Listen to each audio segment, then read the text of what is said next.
Мадлот. Здравствуйте, дорогие друзья. Приветствую вас. Сегодня пятница, мы начинаем передачу Вано Шоу. Რავქნა უხეშად მოგხვდათ ყურში, ხო? რა ვიცი, ყველაფერს ეგუებით, გენაცვალა, ალბათ ამასაც შეეგუებით, მაგრამ მოკლედ ვიწყებთ გადაცემას ჯერჯერობით ქართულ ენაზე. მოდი მაინც ვიტყვი. ეთერშია მთავარი იუმორისტული შოუ მთავარ არხზე. ძალიან ბევრი მთავარი თემა იყო, მაგრამ ერთ-ერთი მთავარი თემით დავიწყებ ქართულმა ოცნებამ დიდი გრანდიოზული სპეცოპერაციით დააკავა ოპოზიციის ლიდერი ნიკა მელია. დაკავების პარალელურად მათ დაარბიეს ნაციონალური მოძრაობის ოფისი, გარდა ამისა დახურულ სივრცეში, სადაც ნიკა მელია იმყოფებოდა, გამოიყენეს წიწაკის გაზი. ალბათ ამაზე სიტყვით, რომ მთავარი არხი ამუქებსო ამასო. მართალია, თუ გადაართავთ ბაჯაღლო ტელევიზიაზე, მიხვდებით, რომ ეს სრემსადენი გაზი კი არა, კაცური კაცის კაცური სურნელი იყო. ესე იყო, მართლა ესე იყო, იქ ეგრე აცხადებული. ნიკა მელიას დაკავებასთან დაკავშირებით კრემლის პროპაგანდისტულმა მედია საშუალებებმა გაავრცელეს ინფორმაცია, რომ ანტირუსული მოძრაობის ლიდერი ნიკა მელია დააკავესო. მეტი როგორღა გაგაგებინოთ, რომ რუსები არიან მთავრობაში, ძვირფასო მეგობრებო. აგერ ნათლად ამბობენ, ანტირუსული მოძრაობის ლიდერი დააპატიმრეს. და ვინ დააპატიმრა? შესაბამისად დააპატიმრებდა პრორუსული მთავრობა. ერთი სიტყვის მოსახლეობას მინდა მივმართო, შეგიძლიათ გააგრძელოთ ისევ სახლში ჯდომა, უბრალოდ პერიოდულად სუნი შეგაწუხებთ ხოლმე, იმიტომ რომ ყარს ქვეყანა. ამიტომ სუნთან შეგუება უნდა ისწავლოთ, ვისწავლოთ სუნთან თანაცხოვრება. ვისწავლოთ, ესეთი ის არის ქვეყანაში და ხო უნდა მიუთითო მოსახლეობას როგორ უნდა მოიქცნენ, არა? ყველაფერზე სიცილი ხო არ შეიძლება, არა თამო. ესე იგი პრემიერ-მინისტრად დანიშნვის პირველივე ღამეს ირაკლი ღარიბაშვილმა თავი გამოიჩინა შტურმით, აიღო ნაციონალების ოფისი, დაარბია, გაზი გაუშვა და დემოკრატიის ქალწულობა ჩააბარა ოკუპანტ გავრილოვს. მოკლედ რომ ვთქვათ, ღარიბაშვილს ძალიან ცუდი პოლიტიკური პირველი ღამე ჰქონდა, ახლა ოფიციალურ ოპოზიციურ პარტიებზეა დამოკიდებული, როგორ პოლიტიკურ თაფლობისთვის გაატარებს ირაკლი ღარიბაშვილი, ეგეც რა თქმა უნდა. დარბევის ფაქტს გამოეხმაურნენ დეპუტატები, ერთი იყო განსაკუთრებით დასამახსოვრებელი, ესეთი ფრაზა თქვა, აბა რა ქნესო, დაიცვესო მელიაო, რო იბრიქებოდნენ უგულავა და ხაზარაძეო. განაცხადა ჩაპაევმა. ჩაპაევი ხო ის რომელია, აი ორნი რომ არიან პარლამენტში, ჩაპაევი და პეცკა. ელისაშვილი და მეორე, ჩაპაევი და მეორე, რა რის ვერ მივხვდით. ალეკო შენ ხო იცოდი რომ ვერ დაიცავდნენ მელიას და გაგეშვა ეს მეორე რატო არ გაუში? პოლიტიკური მონსტრი რო გყავს. ორ ბატალიონს ხო შეაკავებ და თავისი ქარიზმით. ის დაუნდობელია, ის ცხოველია. მე ხო ვიცი ის ცხოველი ვინ არის, სად დაიბადა ესეთი. მე საერთოდ ფიქრობ რომ უნდა დავაწეროთ პარლამენტს გარდა თხილად პარლამენტში ავი დეპუტატია, შემთხვევით არ დაგლიჯოს ვინმე. ეხლა სტანში გამცრა, აი რო გვახსენ, აი აი გამომაყარა, მე ხო ვიცი ეს ვინ ყავს ეს რა დაიბადა ამისთანა, მე არ ვიცი. მეორე ვინ არის? იოსელიანი თუ რა გვარია? ირაკლი ანუ გადაწყვეტილი მაქვს რომ ყველა გადაცემაში ესე ვახსენო ხოლმე ეს მეორე. ამის შემდეგ ირაკლი ღარიბაშვილმა ქვეყანაში ვითომ ყველაფერი წესრიგშია და არაფერი განსაკუთრებული მომხდარა, დაიწყო საუბარი ქვეყნის განვითარების 10 წლიან გეგმაზე. მეგობრებო, 10 წლიან გეგმაზე გეგმა წარმოგვიდგინა კაცმა, რომელმაც არც კი იცის რამდენ კვირაში გააგდებს ბიზინა ივანიშვილი პრემიერობიდან. პრემიერ-მინისტრი, რომელიც ჯერ არ მოსულა და უკვე დათვლილი აქვს პოლიტიკაში ყოფნის დრო, აი ამან წარმოგვიდგინა 10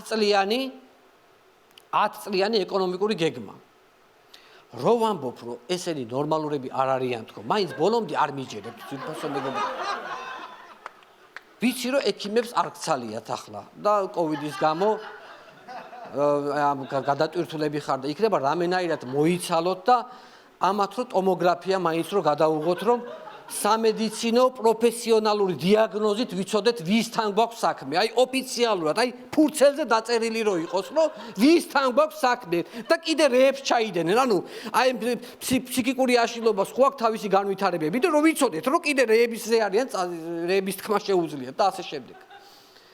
ოპოზიციური ლიდერ ნიკა მელიას დაკავების გამო 10 წელი კი არა 10 დღე თუ გაძლებენ ეგეც საკითხავი, იმიტომ რომ დასავლეთი არის გაოგნებული ქართული ოცნების ქსევით თელმა საერთაშორისო საზოგადოებამ გაიღვიძა და რიგში არიან ჩამდგარი ამ თავრობის გასაკრიტიკებლად, როგორც აი მაგალითად სტამბოლის აეროპორტში ყოველ ერთ წუთში თვითმფრინავი ჯდება, ხო იცით? აი ესეთი ტემპებით ჩამოდის დასავლეთიდან მკაცრი განცხადებები, აი მოდის და მოდის. დასავლელი პარტნიორები აცხადებენ, რომ თავრობის ამ ქმედებებით რუსეთი სარგებლობს და ისინი ამბობენ, რომ ახლა მხოლოდ კრემლში სვამენ შამპანურსო. რას ამბობთ, ახლა შეამჩნიეთ ეგ რა, მოკლედ რა. უკვე მე-9 წელია, რაც კრემლში შამპანურს სვამენ გენაცვალე. ფაქტიურად ქართულმა ოცნებამ კრემლი გაალოთა. ჩვენმა ლიეტუველმა სტრატეგიულმა მეგობარმა და საკმაოდ გავლენიან დიპლომატმა რომ ვერაფერი გააგებინა ჩვენს მთავრობას, ბოლოს პირდაპირ უთხრა ან უერთდებით ევროპას, ან კვდებითო. ამ წინადადებაზე ბევრი ვიფიქრე. და ერთი ის გამიხარდა, რომ ამ ლიეტუელ მეგობარს ისევ ცოცხლები ვგონივართ. და ცოტა გამიხარდა, დავწყდარდი და მეორე ის, რომ ღარიბაშვილი და მთლიანი ოცნება სულიერი არსებები გონია. ქვეყანას რომ მკვდრები მართავენ, ვერ მიხვდა ამხელა დიპლომატი კაცი. ცოცხალი არის მარტო ბიძინა ივანიშვილი. დაიმახსოვრეთ, რომლის დავალებებსაც ასრულებენ ოფიციალური მკვდრები. კრიტიკული განცხადებები მართლა ძალიან ბევრია, ყველას კონკრეტულად ვერ ჩამოვთვლი. ზოგმა თქვა, ეს ქვეყნის დაქცევაო, ზოგმა ნატოს გზას ძალიან აცილითო, საერთოდ გადაუხვია საქართველოს ევროატლანტიკურ მიმართულებასო, ზოგმა პუტინიზაციაო ესო, მოკლედ ყველაფერი ითქვა და სალანძღავი სიტყვა რო აღარ დარჩა, ერთმა ევროპარლამენტარმა გოგია წულაიას ხვით დაიყვირა, რა შობით ქეშობელს აღლობა და იქ საქვეყანაო. მოკვდა ქვეყანა თქვენ შობელს აღლებო. ერთმა ესე თქვა. დასავლეთის კრიტიკის ფონზე მე მაინტერესებს სად ხართ სასიქადულო ქართველებო, სად არის ქეთი დოლიძე, სად არის გოგა ხაინდრავა, ინტელიგენცია, გამოდი და გაეცით პასუხი ამ სატანებს. უთხარით, ჩვენ რომ ვეფხისტყაოსანი ქონდა, თქვენ მაშინ ტყეში დარბოდით თქო, უთხარით. გამოდი და უთხარით ამერიკელებს, თქვენი ქვეყნის ასაკის მუხა მიდგას ეზოში თქო. გამოდი და დაასრულეთ ეს ცივილიზებული აზრის პარპაში ამ ქვეყანაში. როდემდე უნდა გვაცხოვროთ ამ სინათლეში? დააბნელეთ ქვეყანა. დააბნელეთ, როდემდე ვიყოთ ესე? თვალს ჭრის უკვე ეს სინათლე ნათელი მომავალ. აი მაგალითად სად არის ახლა დაუკვირდეთ საქართველოს პრეზიდენტი. ამ ყველაფერთან დაკავშირებით არ უნდა გააკეთოს განცხადება ამ ხელაქალმა? პრინციპში ჯობია არაფერი თქვას. რატომ ახლავე მიხვდები, გთხოვთ გაუშვათ ვიდეო. კანონის წინაშე მათი თანასწორობა, განურჩევლად სექსისა ეროვნული თუ წოდებრივი კუთვნილებისა, განურჩევლად სექსისა. სალომე შეეშალა ხალხო, სექსის მაგრად სქესი უნდა ეთქვა. ახლა მალე გაზაფხული მოდის და მთავარია თესვაზე და ხვნაზე არ დაგვიწყოს საუბარი. თორე შეცდომები მერე ნახეთ თქვენ, ანუ სავარაუდოდ ხდებით ალბათ. არ ვიცი, გადავიდე კახი კალაზე სად არის? სად არის? გამოვიდეს კახი და დააფიქსიროს საკუთარი პოზიცია, მაგრამ კახის არსალია. მარილს ყრის დედაქალაქის გზებზე, სხვათა შორის ძალიან ორიგინალური მეთოდით. მე არ ვიცი, ეს ახალია ეტყობა, ახალი მეთოდია, ძალიან თანამედროვე სხვათა შორის. მოდით ნახოთ ვიდეო.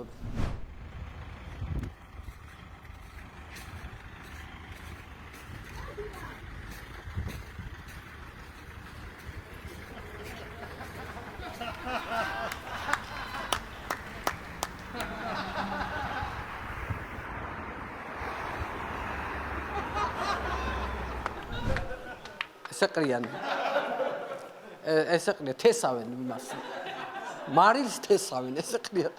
არ ვიცი რა თქვა. ამ ადამიანების მადლობის მეტი მართლა ვერაფერს ვერ ვიტყვი. არ თბილისის მერიასთან მაქვს რაიმე შენიშვნა, არც კეთილმოწყობის სამსახურთან, არც ხელისუფლებასთან, არც მერთან, არც არავისთან საერთოდ. უბრალოდ ილონ მასკის დედავატირე მე ამ ზედმეტი განვითარებისთვის. აი მაგის დედავატირე, აი ამ ზედმეტი განვითარება, მოიცადე რა. ხო ხედავ რომ ვერ გეწევით შეშობელძაღლა, ხო ხედავ.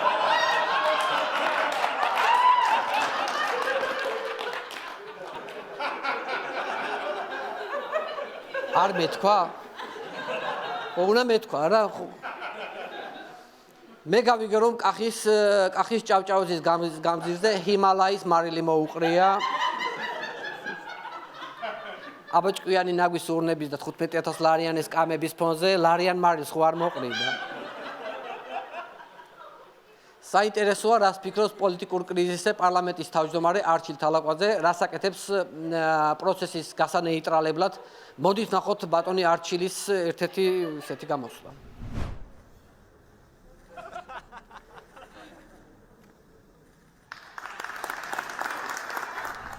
აი ამ გაგანია კრიზისის დროს თალაკვაძემ ყობახიძე დააჯილდოვა თავისუფლების ორდენით. მე რა მაინტერესებს ისიც ეს ორდენი სულ ქონდა და პერიოდულად ვაჯილდოებდით ვიღაცებს თუ სპეციალურად ამისთვის ჩამოასხეს ყალიბში. გავიგებთ რომ არ გაინტერესებს არც ოპოზიცია, არც განსხვავებული აზრი, არც დასავლეთის ზეწოლა, მაგრამ რაღაც გააკეთეთ ხო შეიძლება ვაქცინა მაინც შემოიტანეთ ქვეყანაში, მაგრამ არა ვაქცინის შემოტანაც გადაიდო. ესე იგი, ჯერ არ შემოტანილი ვაქცინა, რომელიც არ ვიცით რომელი ფირმის იქნება, არ ვიცით რომელი ქვეყნის იქნება და არ ვიცით როდის შემოვა და რამდენი ადამიანი აიცრება. უკვე დაზუსტებულად ვიცით რომ რამდენიმე კვირით კიდე გადაიდო. შემოიტანეთ ეს ვაქცინა დროულად, თორე თუ გადავყევით ამ პანდემიას, მე ეგ ვაქცინა აიღეთ და გაიკეთეთ კუნთში. დღითი დღევწმუნდები რომ ჩვენზე უპატრონო ქვეყანა არ არსებობს. სვირფასო ტელემაყურებელო, ყველაზე ცუდი ის არის რომ გამოსავალიც არ ჩანს. ეს ანჯელინა და ბრედ პიტიც რაღა ახლა დაშორდნენ, გვიშვილებდნენ მაინც. ვიღაცას გაგვიმართლებდა, ვიღაცას არ გაგვიმართლებდა. ვიღაცებს ხო არიან, ვიღაცებს იშვილებენ. დიდი 40 წლის ბავშვი არავის გინდა იშვილებს. ვაქცინის ვერ შემოტანით წესი ძალიან შეწუხებული უნდა იყოს ჯანდაცვის მინისტრი ეკატერინე ტიკარაძე. ვნახოთ როგორ განიცდის მინისტრი ამ ამბავს.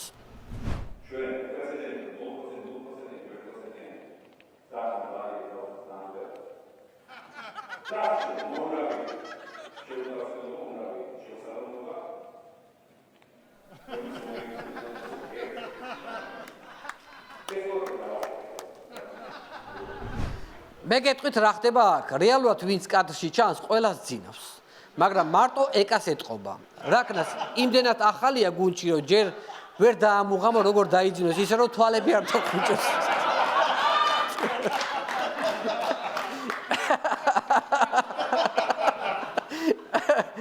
პრინციპში რაკნას ეკამაც გადაიღალა ეს ერთი ციცქნა გოგო. არადა რო დაუკიდეთ რა უნდა ჯანდაცვაში ქალს შვედურად ბიძინა ივანიშვილის 32 კმილი ებარა. და იყო კარგად რა წამოწოლილი შვენიად კაი სამსახური ქონდა, მეტი საფიქრალი გოგოს არ ქონდა, ძილში რომ გაგეღვიძებინა 32 კმილზე იცოდა ინფორმაცია და ახლა რომელერს მიხედოს ამ ერთი ციცქნა გოგომ. სადა ეს რა ის ქონია, რამხელა შესაძლებლობების გოგო ყოფილა. კოცების შეფასება ეს. ძალიან ცუდად არის ჩვენი საქმე, მაგრამ იმედს არ ვკარგავ, მაინც და ერთადერთი რაც გადაგვარჩეს, ეს არის განათლება, ძვირფასო მეგობრებო. სერიოზული რეფორმისთვის ემზადება განათლების მინისტრი მიხეილ ჩხენკელი. მოდი პირდაპირ არ გეტყვით და თქვენს ინტელექტს შევამოწმებ. ყურადღება კითხვა. თქვენი აზრით, რისი გახსნა შეიძლება უნდოდეს განათლების მინისტრს საქართველოში? A. ყველაზე დიდი ბიბლიოთეკა. B. აბიტურიენტების უფასო მომზადების ცენტრი. C. საკონდიტრო მაღაზია. თუ D. კოსმოსური სააგენტო. მოდი გამორიცხვის მეთოდით A და B პასუხები გამოვრიცხოთ.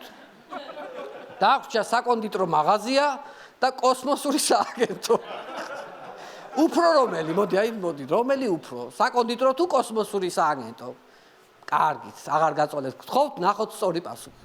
კოსმოსური სააგენტო, რომლის იდეა ბატონ ჯუმბერისგან მოდის, რასაკვირველი არის, უაღრესად მნიშვნელოვანი. ჩემის აზრით, ჩვენი კოსმოსური სააგენტო კი არ უნდა იყოს იზოლირებული, ბუნებრივია, არამედ სხვებთან ერთად უნდა განხორციელდეს. და სწორი პასუხია კოსმოსური სააგენტო. აღარ ვიცი რა თქვა, ქვეყანას ოფიციალურად გიჟები მართავენ თქვა, არ მიჯერებთ, ძვირფასო მეგობრებო, აი გავედი ბოლოში უკვე და არა, მაინც არ მიჯერებ. აი ხვალ ღარიბაშვილი რომ გამოვიდეს ყობახიძეს თმას ვარცხნიდეს და ისე აკეთებდეს განცხადება, საერთოდ არ გაგიკვირდეთ. იმიტომ რომ არანორმალურები მართავენ ამ ქვეყანას. ქართული ოცნების პირველი პირების ფსიქიკური დიაგნოზი ასე გამოიყურება. ოცნების თავმჯდომარე არის ირაკლი ყობახიძე, წყნარი მანიაკი. პრემიერ-მინისტრი არის აგრესიული ფსიქოპატი. მე მგონი ყველაფერს აკეთებენ იმისთვის, რომ პრეზიდენტი სალომე ზურაბიშვილი ამათ ფონზე ადეკვატური გამოჩნდეს. მაგრამ ჯერ ვერ მიაღწიეს მიზანს, რადგან სალომეს ფანტაზიებს საზღვარი არ აქვს. გამორიცხულია სალომეს ვინმე მაჯობოს. რომ აკვიდები ქართული ოცნება ისეთ ეტაპზეა, ამათგან უკვე აღარაფერი გამიკვირდება, ჩამოვთვალოთ რა შეიძლება არ გამიკვირდეს. არ გამიკვირდება ახლა ფინეთს რომ ომი გამოუცხადოთ. ან ჩრდილო კორეასთან უვიზო მიმოსვლა შემოიღონ, ან პერუს პრეზიდენტი ნაციონალების მოკავშირედ გამოაცხადონ, ან დაიჭირონ ოპოზიციის ლიდერი და შეტევა მიიტანონ მათ ოფისზე. ეს ბოლო გააკეთეს ხო უკვე? გილოცავთ მეგობრებო, ესე იგი ყველაფერი ჯერ კიდევ წინ გვაქვს. დიდი მადლობა. ეს იყო ვარო შოუ, ჩვენ შოუს მუსიკალად აფორმებს. ბენდი თამუნალებეიშვილის ხელმძღვანელობით. მადლობა.